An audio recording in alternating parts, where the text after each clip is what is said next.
नमस्कार दोस्तों, स्वागत है आपका अपना ही यूट्यूब चैनल टुडे एग्जाम पर। दोस्तों, जैसा कि एसएससी के विभिन्न एग्जाम हेतु जो जीके जीएस की प्रैक्टिस सेट चलाई जा रही है, इस सीरीज के अंदर टोटल 35 वीडियो आने वाली है। तो मैं चाहता हूं कि एसएससी जीडी शुरू होने तक कम से कम 25 वीडियो आपको प्रोवाइड करा दिया जाए। और ये 25 वीडियो और पास्ट में अगर आप हमसे जुड़े हुए हैं, अगर आप पीडीएफ से प्रैक्टिस कर रहे हैं या फिर कोई अन्य कंटेंट जो यूपी पुलिस के नाम से है, बिहार एसएससी के नाम से है, वो भी आप लगातार वॉच कर रहे हैं, बने हुए हैं वीडियो के साथ, तो आपके एग्जाम पास करने के लिए काफ़ी होगी। ये गारंटी है मेरी। 80% से अधिक क्वेश्चन अपने पढ़ाया हुआ ही एग्जाम में आएगा। ठीक है भाई, तो आप लोगों के ऊपर है कि कितना मेहनत करते हो, पूरे है ना वीडियो देखते हैं या फिर ऐसे ही हवा में बात समझ के छोड़ देते हैं, ये तो आप ही जानते होंगे। चलिए शुरू करते हैं आज का ये वीडियो, है ना, क्योंकि हवा में कोई बात करता ही नहीं भाई, है ना। देखिए, ये जो है प्रैक्टिस सेट 20 है। इससे पहले 19 प्रैक्टिस सेट हो चुके हैं। जो बच्चे पीडीएफ ग्रुप में हैं उनको पीडीएफ भी दे दिया गया है। पहला प्रश्न के साथ चलते हैं। और एक प्रश्न के कई सारे फैक्ट होते हैं, जैसा कि आप जानते हैं। फैक्ट को अच्छे से कवर करना है, साथ ही साथ मौखिक रूप से बताए गए चीज अगर आपके लिए नया हो तो उसे जरूर कहीं ना कहीं माइंड करें। पहला प्रश्न है, पंचेत बांध परियोजना किस नदी पर स्थित है? पंचेत, एक देखिए, एक पंचायतन शैली भी होता है। आप मुझे बता सकते हैं पंचायतन शैली में बने हुए मंदिर का उदाहरण? तो है ना, जो खजुराहो का मंदिर है ना, खजुराहो का मंदिर जो मध्य प्रदेश में है, ये नागर प्लस पंचायतन शैली में बनी हुई मंदिर के उदाहरण है। ये पंचेत से मिलता जुलता शब्द है, यही मैं करते आया हूँ कि जो भी मिलता जुलता प्रश्न रहेगा एक जगह बताऊंगा। ठीक है, तो ये आपके दामोदर नदी पर है भाई पंचेत बांध, है ना। भारत की पहली नदी घाटी परियोजना दामोदर नदी पर ही बसाया गया था, जो आपका पश्चिम बंगाल के साथ झारखंड के संयुक्त परियोजना है वर्तमान में। क्योंकि झारखंड तो भैया 2000 ईस्वी में बनाना, तो पहले बना कि पहले था? तो पहले बना तब न हुआ होगा। इनके अलावा तिलैया बांध परियोजना, ये बराकर नदी पर है। ये बराकर नदी किसकी सहायक नदी है? आप लोगों से आंसर डिमांड करूंगा, क्योंकि ये बहुत बार बता चुका हूं मैं। एक बराक नदी भी इसी के साथ बताता हूं। बराक नदी जो है आपका ब्रह्मपुत्रा का सहायक नदी है। बताइएगा बराकर किसके सहायक नदी है? इनके अलावा रेणुका बांध परियोजना, यह गिरी नदी पर है। कहां पर है? हिमाचल प्रदेश में है रेणुका बांध परियोजना। इनके अलावा इंदिरा गांधी बांध सागर परियोजना, ये किस नदी पर होगा? नर्मदा नदी पर होगा।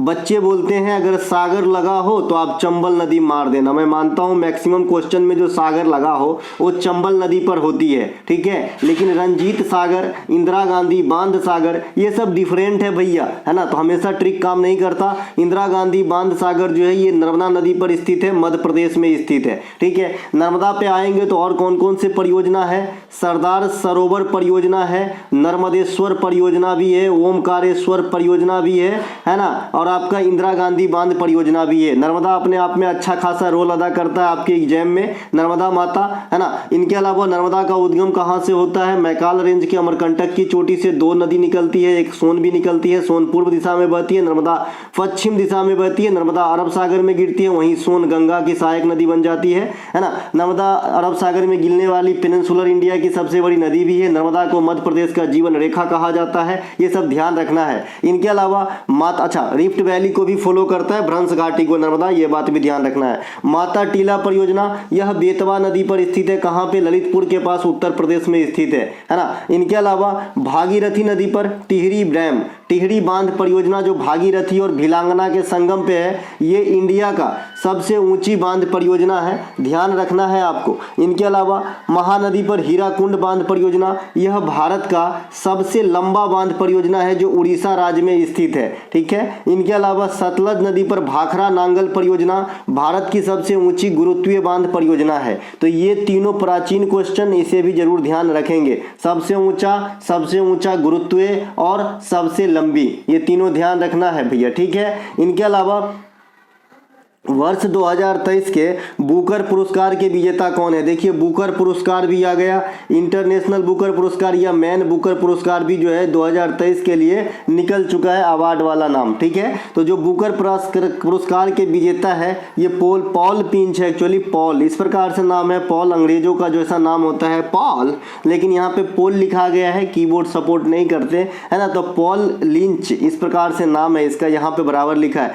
पॉल लिंच को 2023 2023 में बुकर पुरस्कार उनके कृति प्रोफेट सॉन्ग के लिए दिया गया ना।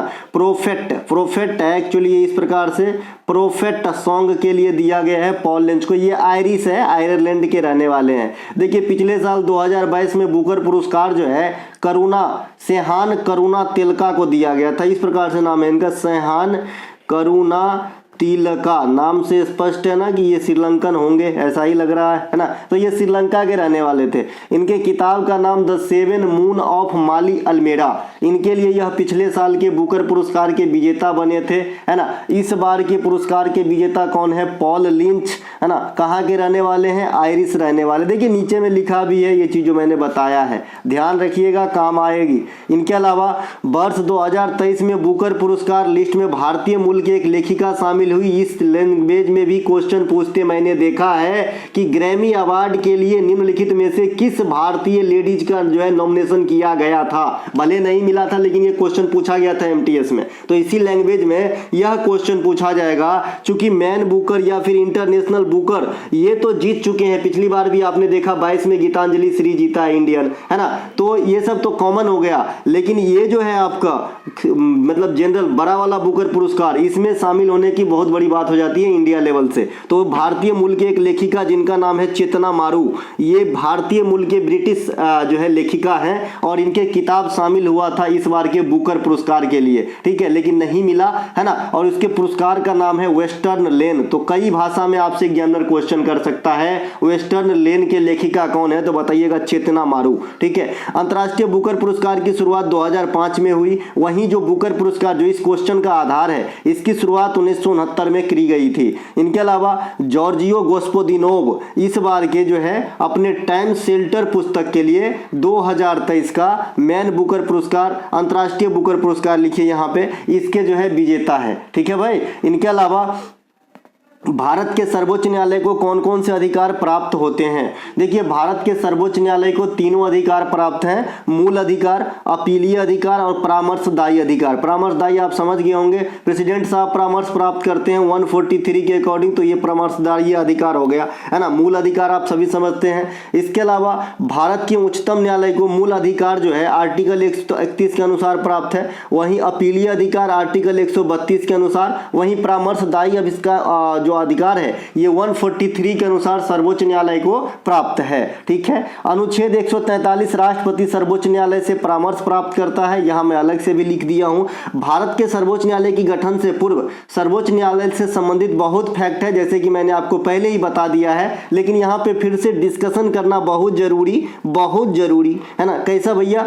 सबसे पहले कोलकाता में सर्वोच्च न्यायालय का गठन हुआ था 1773 के रेगुलेटिंग एक्ट आपको याद होगा, उसी के तहत 1774 में कोलकाता के फोर्ट विलियम परिसर में, है ना, सुप्रीम कोर्ट का गठन किया गया था। पुनः माने अगेन, है ना, अगेन पुनः, है ना। 1937 में भारत सरकार अधिनियम 1935 के द्वारा संघीय अदालत या न्यायालय की गठन किया गया, और जब तक आधुनिक स्वरूप का जो सुप्रीम कोर्ट जो 1950 में आया, जब तक नहीं गठन हुआ था तब तक यही संघीय न्यायालय जो 1937 में बनाए गए थे, इन्हीं के अकॉर्डिंग देश का शासन व्यवस्था चलता रहा। क्योंकि आप जानते हैं कि 1947 में हम लोग आजाद हो गए थे, तो आजाद होते ही लगे हाथ सुप्रीम कोर्ट नहीं बन गया, ये तो बना 1950 में ना भाई, है ना।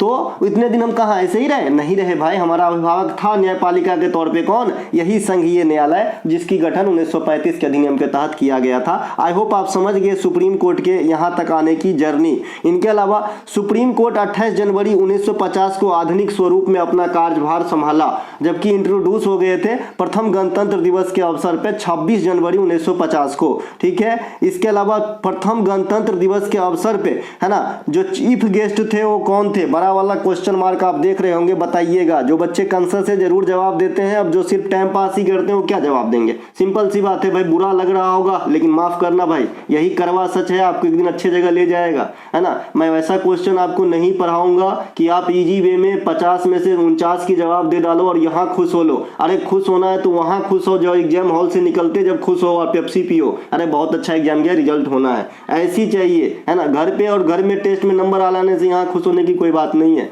क्योंकि टेस्ट वाला भी चाहता है कि अगर सब हार्ड ही दे दे, है ना, तो बच्चे खुश नहीं होंगे, बोलेंगे अरे इसका बहुत हार्ड रहता ही नहीं पूछता है। तो कुछ ऐसे लॉलीपॉप भी देंगे ताकि आपके मन रखा जा सके। मैं ये नहीं कहता हूँ कि टेस्ट नहीं मारिए, टेस्ट मारना बहुत ही अच्छी बात है। जो नहीं मारता है वो अपना उसका टाइम जो है मैनेज नहीं हो पाता एग्जाम के अंदर, इसीलिए आप मारते रहिए। लेकिन क्वेश्चन जो है आपकी परख हो गई होगी, अब आप भी होशियार है भाई, तैयारी करते हैं नौकरी की, अपने पैर पे खड़ा होने की ठान लिए हैं तो होशियार तो हो ही गए हैं।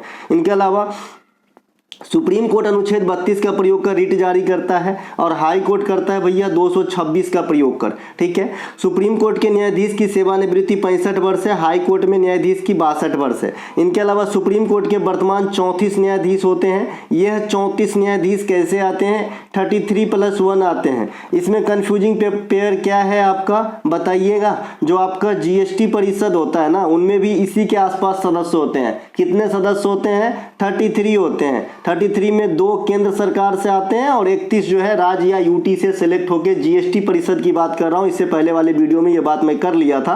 आ जाता हूं लौट के यहाँ पे। 34 न्यायाधीश होते हैं 1+33। पहला मुख्य न्यायाधीश कौन था देश के? तो हीरालाल, जस्टिस हीरालाल कानिया। और वर्तमान में कौन है? तो डीवाई चंद्रचूड़ साहब। एकमात्र मुख्य न्यायाधीश का पेयर जिनके फादर भी मुख्य न्यायाधीश रह चुके हैं, ये जस्टिस डीवाई चंद्रचूड़ साहब है, 50वें क्रमांक के।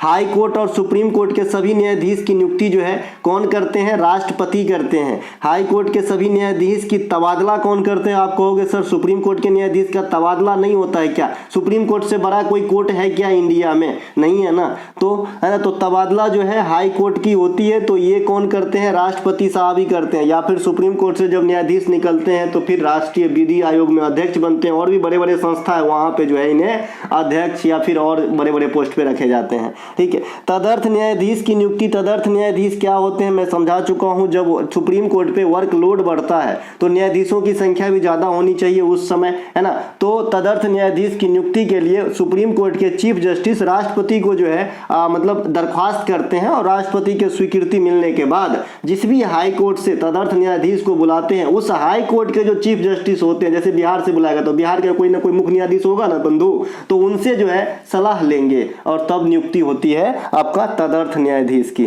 ठीक है भाई। इनके अलावा भारत में हाई कोर्ट सबसे पहले कोलकाता में, अब फिर मुंबई में और फिर मद्रास में बनाया गया। देखिए ये तीनों प्रेसिडेंसी थी पास्ट में, ठीक है, जिसमें सबसे ज्यादा महत्व के प्रेसिडेंसी कोलकाता प्रेसिडेंसी हुआ करता था, और इन तीनों में सबसे कम महत्व के मद्रास प्रेसिडेंसी। ठीक है मेरे भाई। इनके अलावा राष्ट्रीय मानव एकजुटता दिवस कब मनाया जाता है? राष्ट्रीय मानव एकजुटता दिवस जो है 20 दिसंबर को हाल में ही मनाया गया है। राष्ट्रीय ऊर्जा संरक्षण दिवस 14 दिसंबर को मनाया गया है, और 20 दिसंबर 2023 के जो राष्ट्रीय एकजुटता दिवस मनाया गया है, अंतर्राष्ट्रीय स्तर का है, संयुक्त राष्ट्र महासभा द्वारा अप्रूव्ड है, लेकिन इसके लिए इस बार कोई थीम नहीं लॉन्च किया गया, तो जरूर बताता। इसके अलावा 1 दिसंबर विश्व एड्स दिवस, 2 दिसंबर कंप्यूटर साक्षरता दिवस, 3 दिसंबर आपका हो जाता है नेवी दिवस। ये सब माफ कीजिएगा 4 दिसंबर होता है भारतीय नेवी दिवस, यहाँ पे लिखा है। इनके अलावा 10 दिसंबर हो जाता है अंतर्राष्ट्रीय मानव अधिकार दिवस। यूनिसेफ दिवस हम 11 दिसंबर को मनाते हैं। इनके अलावा 23 दिसंबर को चौधरी चरण सिंह के जन्मदिन पर राष्ट्रीय किसान दिवस सेलिब्रेट करते हैं। 24 दिसंबर को राष्ट्रीय उपभोक्ता अधिकार दिवस मनाते हैं। 25 दिसंबर को सुशासन दिवस अटल बिहारी वाजपेयी साहब के जन्मदिन पे, देखिए अटल बिहारी वाजपेयी साहब का भारत रत्न भी एग्जाम में छप सकता है 2015 में। ठीक है। इनके अलावा वाजपेयी साहब का 26 दिसंबर वीर बाल दिवस, ये किस धर्म को रिलेट करता है? सिख धर्म को रिलेट करता है। इनके अलावा 29 अगस्त को राष्ट्रीय खेल दिवस मेजर ध्यानचंद के जन्मदिन पे। 29 जून को राष्ट्रीय सांख्यिकी दिवस पीसी महालनोबिस के जन्मदिन पे। पीसी महालनोबिस के ही जन्मदिन मतलब मॉडल पे सेकेंड पंचवर्षीय योजना आधारित हुआ करता था। ये बात भी आपको ध्यान रखना है। ठीक है। इसके अलावा अंतर्राष्ट्रीय योग दिवस हम कब मनाते हैं? 21 जून को मनाते हैं। 23 जनवरी को हम पराक्रम दिवस 2021 से मनाते आ रहे हैं नेताजी सुभाष चंद्र बोस के जन्मदिन पे। 24 जनवरी को राष्ट्रीय बालिका दिवस, ये भी बताया था कि किस लिए मनाए जाते हैं। इंदिरा गांधी का जो है ओथ है प्राइम मिनिस्टर के रूप में लेने का दिन है ये। 25 जनवरी को भारत में मतदाता दिवस मनाते हैं, 26 जनवरी को गणतंत्र दिवस के रूप में मनाते हैं। इनके अलावा जो 2024 में गणतंत्र दिवस मनाया गया क्रमांक में 75वां है, मुख्य अतिथि इमैनुअल मैक्रोन आए थे। इसके अलावा इनमें 132 पद्म अवार्ड दिए गए। सर्वश्रेष्ठ झांकी का अवार्ड उड़ीसा को मिला है और मिनिस्ट्रियल कैटेगरी में संस्कृति मंत्रालय को मिला गया है, क्योंकि आप जानते हैं 16+9 जो है झांकी यहाँ पे लाया गया था 25, 9 मिनिस्ट्रियल और 16 स्टेट से, है ना। 1 मिनट रुकिएगा, 1 मिनट नहीं 2 से 10 सेकेंड। भैया जो भी एसएससी की तैयारी करते हो मेरे इस नंबर पे जैसे आप मैसेज करता है, ग्रीटिंग मैसेज आता है, उसको जाने दीजिए। हम कहेंगे कि आप 70 रुपये का PDF बाय करो, एसएससी की सारे एग्जाम में छुट्टी करो जीके जीएस का, ठीक है। तो ये आपके लिए ऑफर में चल रहा है। बाद बाकी इसकी अगर आप जोड़े तो 90 रुपये होते हैं, लेकिन 20 रुपया घटा के, ताकि बच्चे लोग जो भी जिनके पास बहुत कम है ना, वो भी आप लेके पढ़ सकते हो, तैयारी करके एग्जाम दे के निकल सकते हो। ये 70 रुपया मुझे लगता है ना, कि एक मूवी की टिकट नहीं आती होगी गाँव घर में भी आजकल, और आपके लोग तो मतलब कुछ ना कुछ तो खर्च रखते ही होंगे। तो अगर एक दिन ना रखें तो मेरे ख्याल में आ जाएगा। बाद बाकी यूपी पुलिस, बिहार पुलिस का भी चल रहा है, अलग अलग 35 रुपये की है, कंबाइंड लेते हैं सारे के सारे 90 रुपये की है, सॉरी 100 रुपये की है। और एक यूपी पुलिस या बिहार पुलिस या फिर एसएससी, दोनों में से कोई दोनों लेते हैं तो फिर 90 का है। जैसा चाहिए आप ले सकते हैं। ये आपका मोबाइल नंबर है जिस पे व्हाट्सअप करना है, या फिर इसी व्हाट्सअप नंबर का डिस्क्रिप्शन में लिंक है, आप मैसेज कर सकते हैं। अगला प्रश्न है, वर्ष 2023 में अफीम उत्पादक देशों में सर्वोच्च स्थान पे कौन रहा। देखिए आप सभी जानते हैं कि अफीम उत्पादन में जो है अफगानिस्तान, पाकिस्तान और ईरान, इसे हम गोल्डन कैसेट कहते हैं, ठीक है। क्यों? क्योंकि ये अफीम उत्पादक जोन है, बहुत ज्यादा अफीम उत्पादन करते हैं। वैसे बैन है बहुत सारे देशों में, ठीक है। ये जो अफीम उत्पादन है इसका रिकॉर्ड तोड़ दिया है कौन? म्यांमार। अब म्यांमार जो है इस प्रकार के काम में आगे हो गए हैं अफीम उत्पादन में, है ना। 2023 से पहले अफगानिस्तान टॉप पे था अफीम उत्पादन में, अब म्यांमार हो गया है। दुनिया के 3 देश जो बहुत ज़्यादा अफीम उत्पादन करते हैं, ये कौन कौन है भैया? इसे गोल्डन क्रिसेट कहते हैं। ये कौन है? अफगानिस्तान, पाकिस्तान और ईरान। हाँ, यही सब करोगे। इनके अलावा अफीम पौधे के फल से प्राप्त होता है। अफीम जो पौधे का फल होता है, इसको पोस्ता सूखे लेटेक्स के रूप में कलेक्ट किए जाते हैं, जिससे जो है प्रोडक्ट तैयार किए जाते हैं, ठीक है भैया। इनके अलावा लेटेक्स आप समझ गए होंगे ना, रबर के दूध को भी लेटेक्स कहते हैं। इनके अलावा 2023 तक दुनिया के, अच्छा इसका और भी अगर आपको उसी तरीके का चीज देखना है कि कहाँ मिलता है, तो गांव घर में आप सहजन के वृक्ष देखे होंगे, उसके ऊपर जो जमा होता है रबर के जैसा चीज, वैसे ही निकाला जाता है इनसे, ठीक है। इनके अलावा 2023 तक दुनिया में सबसे अधिक तांबा का उत्पादन चिली, कोयला का उत्पादन चीन, हीरा का उत्पादन रसिया, चांदी का उत्पादन मैक्सिको, कच्चा तेल का सबसे उत्पादन अमेरिका। अब हम इसी चीज को भारत के लिहाज से देखेंगे, कच्चा तेल रिफाइनरी प्रोडक्ट। इनके अलावा भारत में तांबा का सबसे अच्छा उत्पादन मध्य प्रदेश। वर्तमान में कोयला का सबसे अधिक उत्खनन या उत्पादन कहां पर? तो छत्तीसगढ़ में, लेकिन भंडारण कहां पे? तो झारखंड में। वर्तमान में पेट्रोलियम का सबसे अधिक उत्पादन इंडिया में राजस्थान में, ठीक है भैया। वर्तमान में पेट्रोलियम पदार्थ की सबसे ज्यादा उत्पादन जो तैयार किया जाता है, ये आरजे के अंदर किया जाता है, राजस्थान के अंदर किया जाता है। वर्तमान में चीनी की सबसे अधिक उत्पादन उत्तर प्रदेश में करी जाती है, ये बात भी ध्यान रखना है, ठीक है भाई। इनके अलावा दिसंबर 2023 में कौशल विकास एवं उद्यमिता मंत्री कौन है? दिसंबर 2023 तक कौशल विकास एवं उद्यमिता मंत्रालय के मंत्री जो है ये धर्मेंद्र प्रधान है ना। इनको जो है शिक्षा मंत्रालय के साथ साथ ये मिनिस्ट्री भी सौंपा गया है। शिक्षा मंत्रालय भी यानी शिक्षा मंत्री भी हमारे केंद्रीय धर्मेंद्र प्रधान साहब ही हैं। अभी धर्मेंद्र प्रधान साहब हाल में ही दिसंबर 2023 में, है ना, राष्ट्रीय कौशल प्रशिक्षण संस्थान प्लस की स्थापना की उड़ीसा में। तो ये बात भी ध्यान रखना है, क्योंकि आजकल जो उद्घाटन होते हैं काफी ज्यादा क्वेश्चन पूछे जाते हैं। वर्तमान में राष्ट्रीय हरित न्यायाधिकरण एनजीटी के अध्यक्ष कौन है? न्यायमूर्ति प्रकाश श्रीवास्तव है। ये नवीन अपॉइंटमेंट है, इसे पूछा जा सकता है। और अपने आप में राष्ट्रीय हरित न्यायाधिकरण जो है गिने चुने देश में ही है, तो ये अमुक संस्था भी हो जाता है। 22वें विधि आयोग के अध्यक्ष कौन है? ऋतुराज अवस्थी। ये पूछा जा चुका है, फिर भी आपको याद रखना है। प्रधानमंत्री के मुख्य वैज्ञानिक सलाहकार कौन है? अजय कुमार सूद। तो इन्हें भी ध्यान रखेंगे। इनके अलावा बच्चे का आप जानते हैं, अगर आप कल होके कहीं पूछ दे कि मुख्य वैज्ञानिक सलाहकार कौन है प्रधानमंत्री का, तो जो साउथ से मिलता जुलता नाम रहेगा वही टिक करेगा। 99% बच्चे जिनको अगर पहले ये क्वेश्चन एग्जैक्ट पता ना हो, ठीक है भाई। मैं आपका जानता हूं मनोदशा एग्जाम में क्या होती है और किस दौर से, उसी दौर से तो मैं भी गुजरा हूं जिस दौर से आप गुजर रहे हो, ठीक है भाई। तो इसीलिए घर पे पढ़ लेना अच्छी बात होती है। और भी मैं बता दूं, अगर आप चाहते हो कि मैं CGL वगैरह की तैयारी करते हैं और एडवांस मैथ को बिना पढ़े बिना प्रैक्टिस प्रैक्टिस हम वहां जाके सॉल्व कर लेंगे तो एक आध बिरले ही बच्चा जो अद्वितीय होते हैं वही कर पाते हैं। बाद बाकी अगर घर पे आप फार्मूला, इसकी ट्रिक बनाने की तरीके आप नहीं सीख के गए तो टाइम के अंदर वहां पे मैथ की जो है एडवांस पोर्शन तो बिल्कुल नहीं बनती है। ये हमने भी फेस किया था,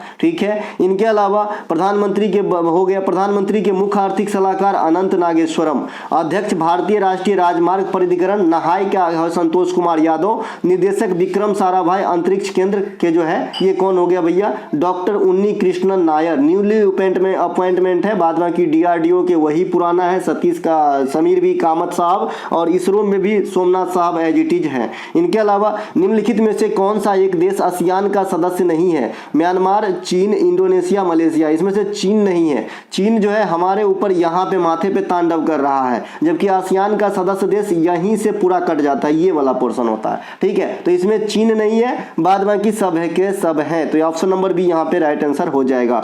आसियान के सदस्य देशों में आ जाएंगे तो Malaysia, Cambodia, Indonesia, Brunei, Myanmar, Philippines, Singapore, Thailand, Vietnam और तिमोर लेस्टे जो हाल में ऐड हुआ है, ये 11वां सदस्य देश बना है। इनके अलावा आसियान की स्थापना 1967 में करा गया था। मुख्यालय इसका इंडोनेशिया के जकार्ता में स्थित है। इंडोनेशिया को द्वीप समूह वाला देश कहते हैं। अब जकार्ता पहली राजधानी थी इंडोनेशिया का, अब नया राजधानी इंडोनेशिया का क्या है, नूसंतारा है। इन्हें भी ध्यान रखेंगे। इनके अलावा अच्छा, इंडोनेशिया दुनिया में सबसे बड़ी मुस्लिम आबादी वाला देश है, साथ ही साथ एशिया महादेश की तीसरा सबसे अधिक आबादी वाला देश भी है, भारत और चीन के बाद, ठीक है। सार्क के सदस्य देशों में भारत, पाकिस्तान, भूटान, नेपाल, अफगानिस्तान, श्रीलंका, मालदीव, बांग्लादेश। स्थापना होती है 1985। मुख्यालय यहाँ कहाँ पे है, नेपाल के काठमांडू में है। इनके अलावा ब्रिक्स की स्थापना कब होती है, 2009 में होती है, तत्कालीन भारतीय प्रधानमंत्री मनमोहन सिंह के समय, क्योंकि आजकल एक और चोंचले चले हैं कि ये किस प्रधानमंत्री के समय हुआ। तो ब्रिक्स की जो है स्थापना मनमोहन सिंह के समय,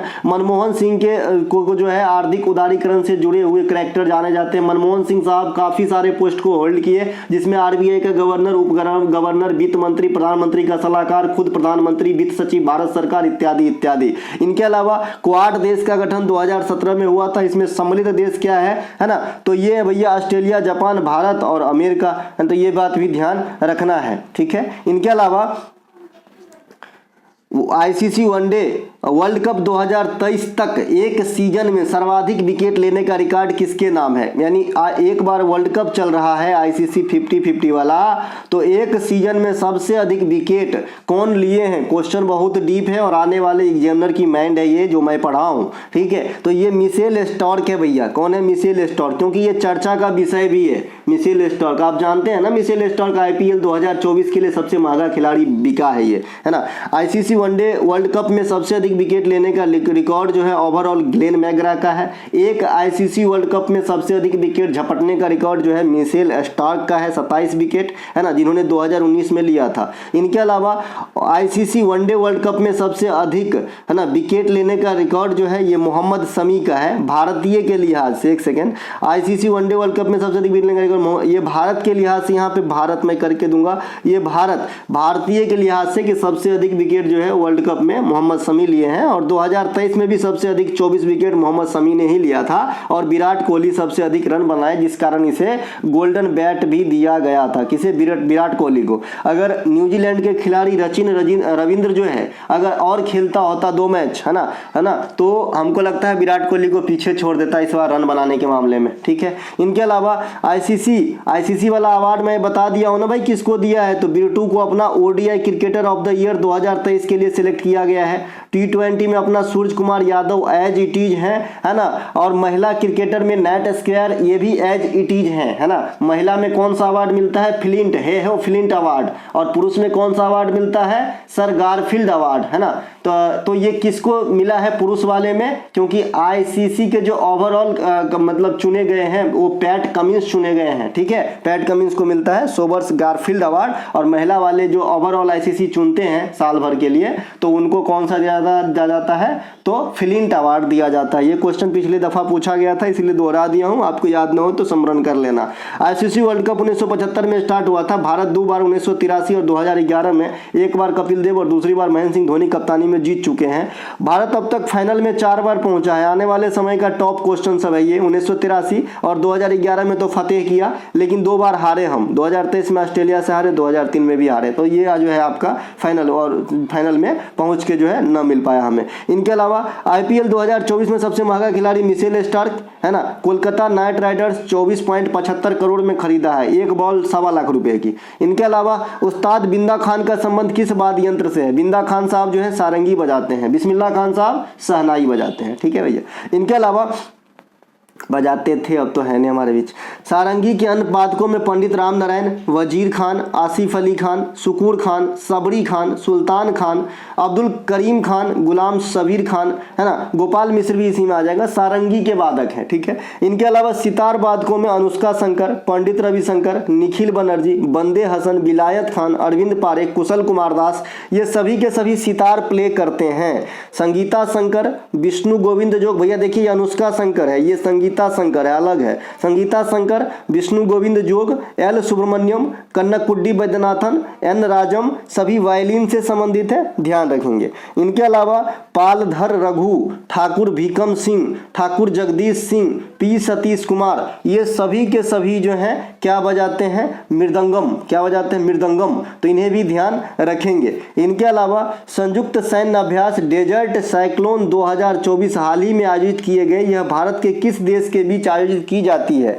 डेजर्ट साइक्लोन। अब डेजर्ट आप समझ रहे हैं ना, मरुस्थल वाला, और साइक्लोन एक तूफान का नाम है। कौन से महासागर में आता है तो उस तूफान को साइक्लोन कहता है? ये क्वेश्चन ये भी दाग रहा हूं, बताइए किस महासागर में उठने वाले तूफान को साइक्लोन नाम दिया जाता है? बताइएगा, है ना, इंटरेस्टेड क्वेश्चन है ये सब, है ना भैया।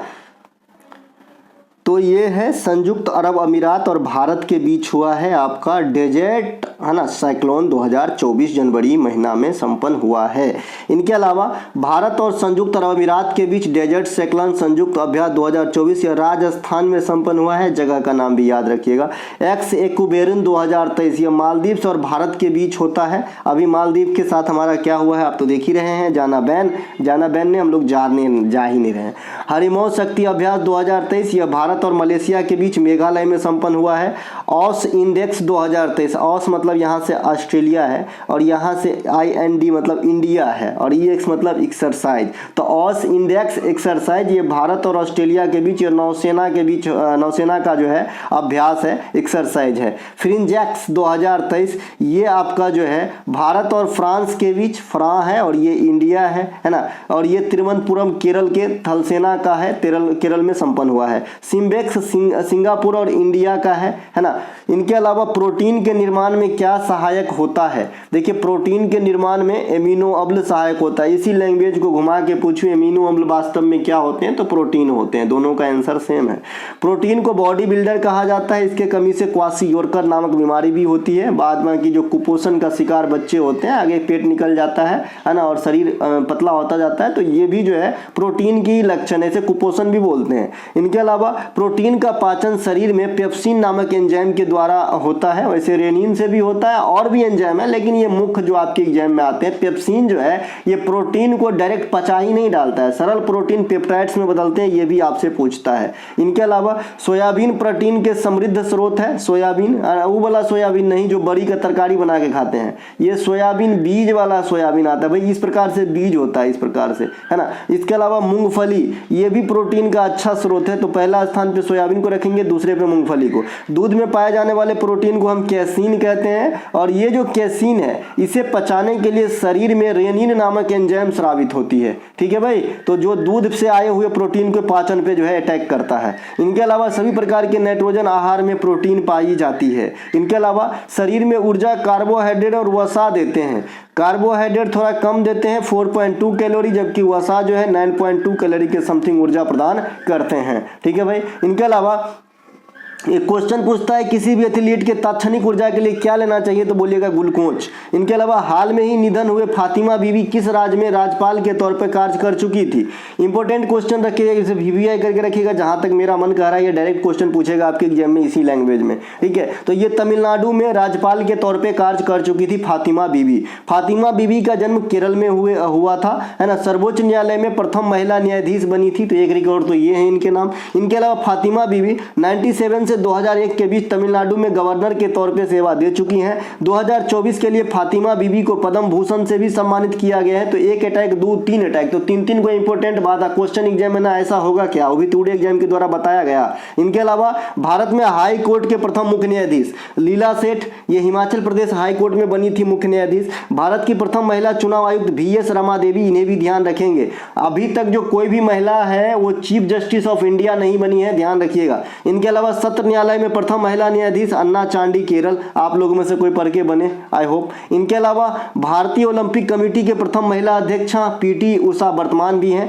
Security exchange board of India SEBI की प्रथम महिला अध्यक्ष माधवी पुरी बुच। अच्छा, भारतीय ओलंपिक कमेटी का गठन 1927 में सर दोराबजी टाटा के द्वारा हुआ था, प्रथम अध्यक्ष सर दोराबजी टाटा ही थे। और ये जो सेबी की गठन है ये 1988 में हुआ था, लेकिन इसे वैधानिक दर्जा 1992 में दिया गया था। दोनों बात ध्यान रखिएगा, बच्चे कंफ्यूज हो जाते हैं। इनके अलावा मध्य रात्रि के सूर्य वाला देश किस देश को कहा जाता है, तो ये नॉर्वे को कहा जाता है मध्य रात्रि का सूर्य वाला देश। नॉर्वे की राजधानी ओस्लो है ना। और शांति के नोबेल पुरस्कार आप इसी ओस्लो नामक शहर में प्राप्त करते हैं, ठीक है। और इस बार के शांति का नोबेल पुरस्कार किसे मिला है, कमेंट कीजिएगा फास्ट। इनके अलावा विषुवत जो है 0 डिग्री अक्षांश को विषुवत रेखा कहा जाता है। उगते हुए सूर्य को देश हम जापान को कहते हैं, इसे निप्पन भी कहते हैं, दोनों बात कहते हैं। भारत में सबसे पहले सूर्योदय कहाँ होगा, जो जितना पूरब में होगा, तो सबसे पहले अरुणाचल प्रदेश में होता है। फिर हमारा सबसे लास्ट में सूर्य कहाँ डूबते हैं, तो आपका गुजरात में डूबते हैं। इसका मतलब गुजरात में सूर्योदय सबसे लेट में होता होगा, ठीक है, समझ रहे हैं। इनके अलावा 180 डिग्री देशांतर को अंतर्राष्ट्रीय तिथि रेखा कहा जाता है। 0 डिग्री को मुख्य मध्याह्न रेखा या प्राइम मेरिडियन रेखा कहते हैं, जो कहाँ से गुजरती है, ग्रीन बीच से गुजरती है। ग्रीन बीच कहाँ पे है, यूके में है, यूनाइटेड किंगडम में है। एशिया से होकर सिर्फ कर्क रेखा गुजरती है, भारत से भी सिर्फ कर्क रेखा, क्योंकि भारत एशिया में ही है ना। कर्क रेखा भारत के कितने राज्य से, 8 राज्यों से। कौन कौन से 8 राज्य हैं, तो इधर से चलेंगे पश्चिम से पूर्व, तो गुजरात, राजस्थान, मध्य प्रदेश, छत्तीसगढ़, झारखंड, पश्चिम बंगाल, त्रिपुरा, मिजोरम। इस प्रकार से हमारा जो है 8 राज्य हो जाता है जो आपका कर्क रेखा को गुजारती है। इनके अलावा 23.5 डिग्री नॉर्थ को कर्क कहते हैं और 23.5 डिग्री साउथ को मकर रेखा कहते हैं। इनके अलावा पृथ्वी को 1 डिग्री घूर्णन करने में कितना समय लगता है, 4 मिनट का समय लगता है। अर्थात 1 डिग्री के गैप होने पे समय में कितना मिनट का अंतर होगा, 4 मिनट का। भारत की स्थिति ग्रीनविच की तुलना में 82.5 डिग्री पूर्वी देशांतर है, इसीलिए भारत का समय ग्रीनविच से 5.5 घंटे आगे चलते हैं, ठीक है। अगर वहीं पे 82.5 डिग्री पश्चिम होता है ना, तो पीछे चलता 5.5 घंटा। 2 अक्षांशों के बीच की दूरी 111 किलोमीटर। पृथ्वी पर जब दिन और रात की समय बराबर हो जाती है, अवधि बराबर होती है, तो उसे क्या कहते हैं, विषुव कहते हैं। अंग्रेजी में इसे क्या कहते हैं, इक्विनॉक्स कहते हैं, इक्विनॉक्स कहते हैं। SSC वाले वन वर्ड सब्स्टिट्यूशन में भी ये क्वेश्चन पूछे जाते हैं।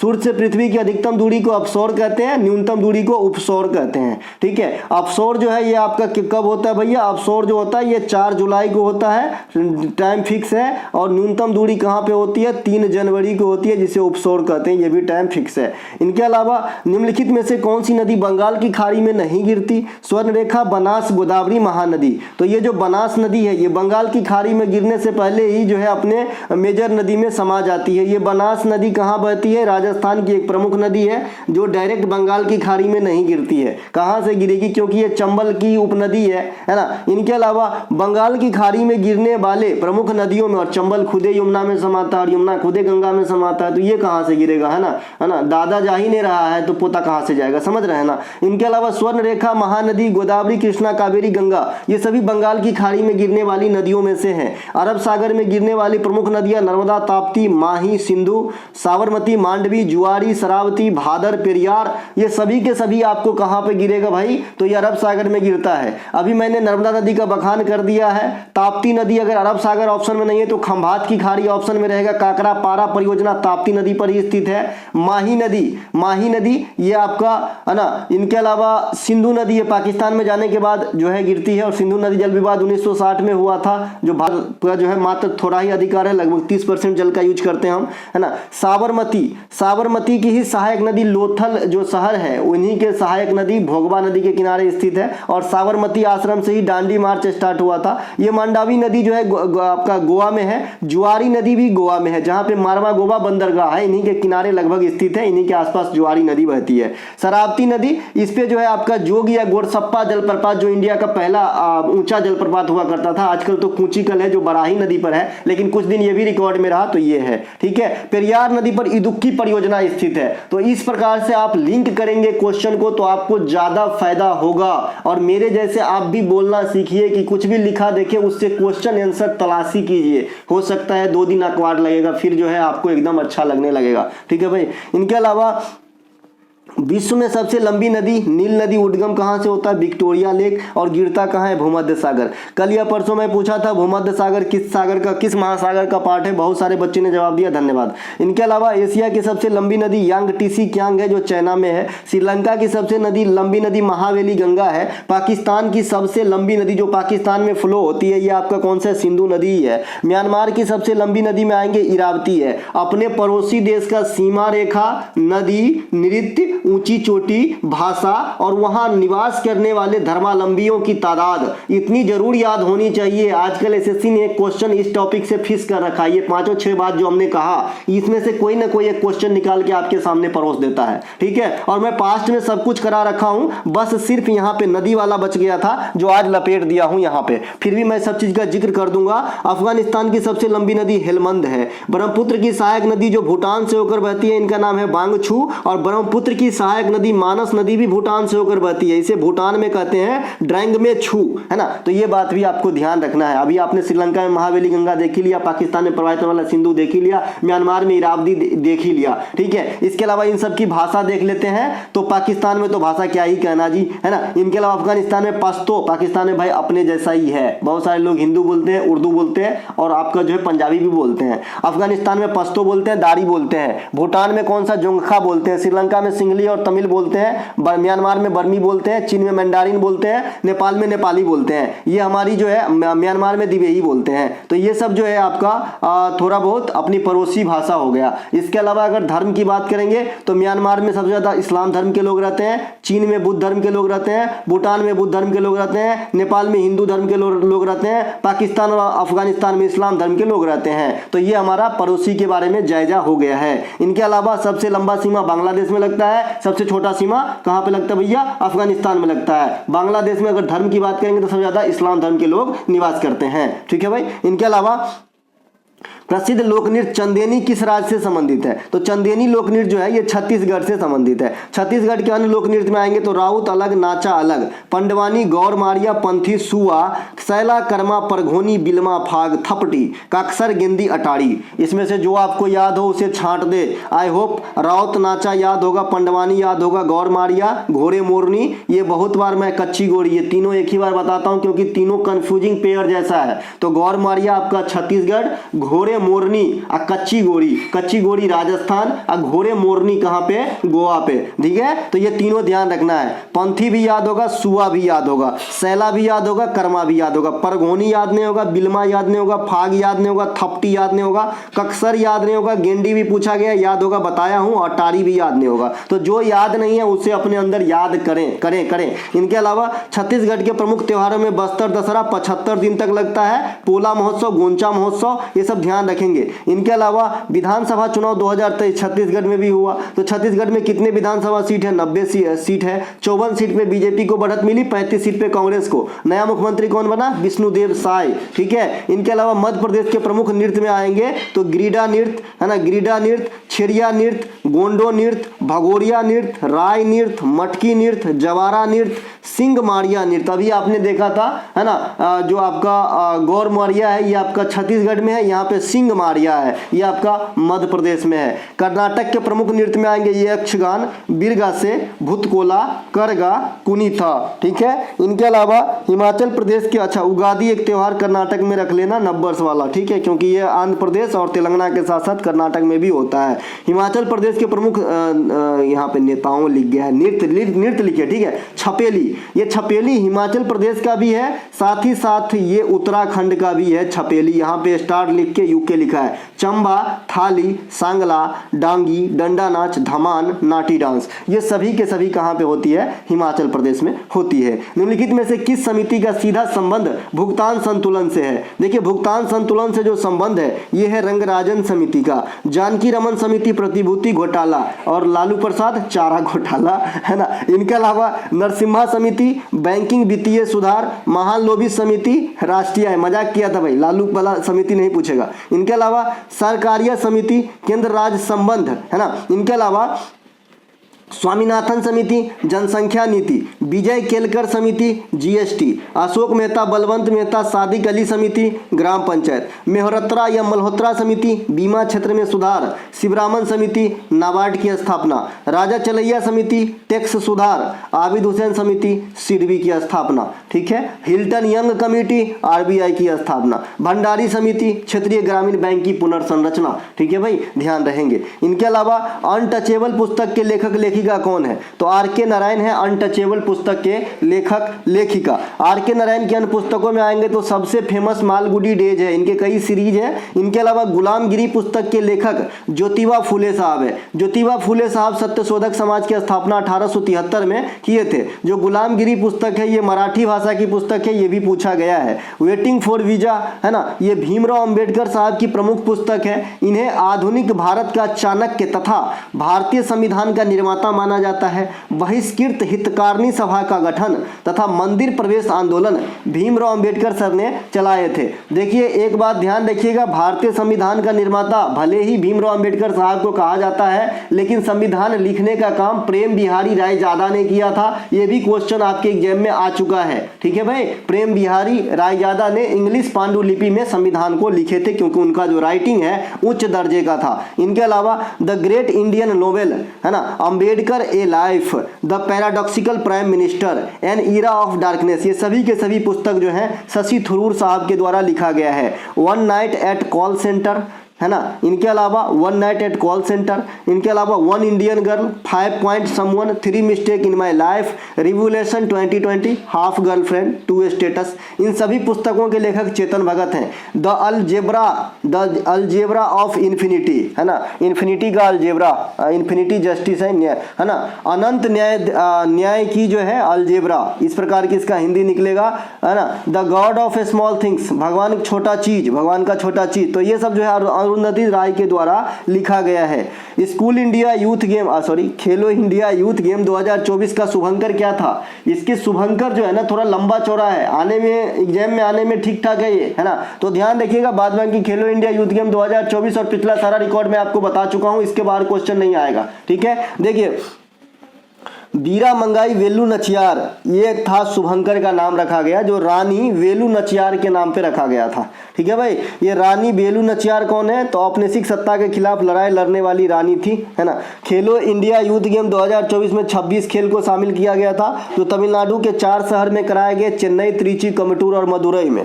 पहली बार स्क्वैश खेल को शामिल किया गया और प्रदर्शनी के तौर पर तमिलनाडु के मार्शल आर्ट सिमलम्ब को रखा गया था, ठीक है। इनके अलावा खेलो इंडिया पैरा गेम्स 2023 दिसंबर में कराया गया दिल्ली के अंदर, और पहली बार कराया गया, तो ये भी इंपॉर्टेंट है। यहाँ पे उज्ज्वला एक छोटी गोरैया के नाम पे शुभंकर को रखा गया। इस खेल में कुल 7 खेल शामिल थे। कहाँ गया भैया? कुल यहाँ पे टोटल 7 खेल शामिल थे, है ना। इनके अलावा हरियाणा पहले इवेंट के विजेता बने थे पैरा खेलो इंडिया यूथ गेम के।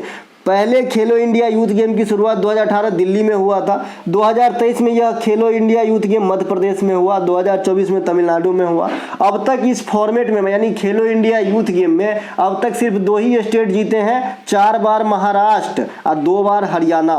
ये क्वेश्चन को भी गांठ बांध के रखेंगे, आपसे कल होके पूछेगा महाराष्ट्र खेलो इंडिया यूथ गेम के कितने टाइम के विजेता है, तो बोलिएगा 4, है ना। एक एक बात निकला हुआ लकीर बनता है जी एसएससी के एग्जाम में। इनके अलावा कुमुद दीवान, जिसे वर्ष 2021 में संगीत नाटक अकादमी पुरस्कार से सम्मानित किया गया था, वह किस शास्त्रीय संगीत के अधीन किस प्रकार के संगीत से संबंधित है? तो भैया कुमुद दीवान जो है ये ठुमरी शैली से संबंधित है, ठीक है। आप जानते हैं कि शास्त्रीय संगीत में ठुमरी होता है, ख्याल होता है, तराना होता है, ध्रुपद होता है, ये सब फॉर्म है। तो जो ठुमरी से संबंधित है ये कुमुद दीवान है, जिसे 2021 में संगीत नाटक अकादमी पुरस्कार से सम्मानित करा गया। ठुमरी की रानी गिरिजा देवी को कहा जाता है। तमिलनाडु, कर्नाटक, आंध्र प्रदेश, केरल इत्यादि क्षेत्र तक जो इस प्रकार के संगीत हैं उसे हम कर्नाटकन संगीत कहते हैं। बाद बाकी शेष भारत में हम इसे हिंदुस्तानी शास्त्रीय संगीत कहते हैं। हिंदुस्तानी शास्त्रीय संगीत के प्रचलित कुछ शैली जैसे मैंने ध्रुपद, ख्याल, तराना, ठुमरी, टप्पा, ये सब जो है आ जाता है। इसमें कुल 10 शैली इंपॉर्टेंट है ना। इनके अलावा अकबर के दरबारी तानसेन और बैजू बावरा जो है ये ध्रुपद से संबंधित थे। तानसेन का मूल नाम रामतनु पांडे होता है। तानसेन सम्मान मध्य प्रदेश के सरकार के द्वारा दिया जाता है। भारतीय संगीत में ग्वालियर घराना, किराना घराना, आगरा घराना, पटियाला घराना, ये सभी ख्याल शैली के घराना है। अब आते हैं इन घराना का जन्मदाता को खोजते हैं। किराना घराना के संस्थापक कौन है? तो ये है भैया अब्दुल करीम खान, अब्दुल वाहिद खान। मेन कलाकार है ना पंडित भीमसेन जोशी, भारत रत्न अवार्डी, कब? 2009 में। हद्दू खान, हस्सू खान, नत्थू खान, ये ग्वालियर घराने के संस्थापक हैं। मेरी बेटी इस लफ्ज से बहुत हंसती है, अभी भी हंस रही होगी अगर सुन रही होगी तो। इनके अलावा है ना पटियाला घराना, फतेह अली खान, अली बख्श खान। आगरा घराना का संस्थापक है ना, ये आप लोगों से डिमांड करता हूँ, सही लिखा हूँ, पहले से ही सोच रखा हूँ, जवाब आप लोगों से डिमांड करता हूँ, यहाँ पे लिखा गया है। ठीक है, तो बताइएगा आगरा घराना के संस्थापक कौन है? बता चुका हूँ भाई, कम से कम कुछ तो याद रखना ही होगा। दोदा बेटा चोटी भारत के किस पहाड़ी में स्थित है? तो ये जो दोदा बेटा चोटी है ये आपके नीलगिरी पहाड़ी में स्थित है। ये नीलगिरी पहाड़ी कहाँ पे होगा?